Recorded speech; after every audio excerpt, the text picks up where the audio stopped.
sa inyong tatlo, napapag-usapan niyo ba yung ibang eksena sa the legal world with your partners na, uy, alam mo, bla bla bla, yung sinamin ganito na, hindi kaya pagkadating natin ng magkakaroon ng gano'n, in passing na niyo ba yun? Na share niyo ba sa partners? O match ka muna? Hindi, kasi kagabi nakanood siya, tenga ata siya. Oo. So nakanood siya, sabi niya, ano daw kagabi, nakakainis ka, tumigil ka na. Sabi niya sa akin. Kaya yung character mo, sige. O yun. Yun. Kagabi lang naman siya nakanood. Ikaw, Echo, with your partner, wala naman. Hindi naman siya nakaka-watch. Nakakapanood siya. Nakaka-watch. Ano reaction ni Kim? Lalo na dun sa dinambahan ka ni Matt sa Kissing City, di ba? Talagang gano'n siya na, kumanin pa siya na detalyado, alam ko, di ba? Yeah. Iba si Kim eh.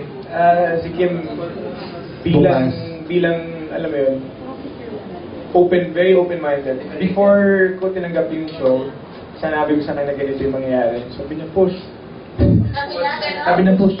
Kasi alam niya yung reason kung bakit ko tinanggap eh. Plus, nanonood siya nung yung Scandal. Diba? So, sinasabi niya na, pag pinapanood ko yung Scandal, siyempre sa English to, huwag na natin Englishin yan. Tsaka may accent, di ba? Hello? Hi, doing Mike? Anyway, so pag pinapanood ko yung Scandal, na-excite ako pag napapanood ko si ganito, tsaka yung president, ganun.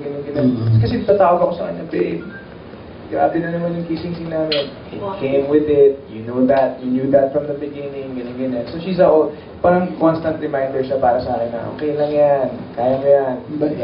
Ganun siya. Pero, iwasan niya minsan yung ibang eksena panoorin. Siyempre, mukha parang hurting. Para sa babae din, di ba? Na parang ayaw niya yung picture sa utak na baka siguro mangyari yung someday, or parang ganun, di ba?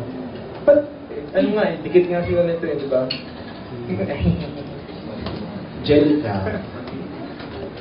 Si Luis naman yun eh. Bukas yun. Saka alam naman niya pag trabaho. Pero ako lang, parang may mga eksena lang na sana hindi niya panoorin. Parang gano'n. Pag minsan magte-text siya, pag may mga medyo masaya kami eksena ni Echo, ganyan. Na siya naman pinupuri niya yung eksena. Pero ako parang, sana hindi mo na lang pinanood. Parang, sabi ko ka panood, di ba ka nanood na naman? Yung parang gano'n.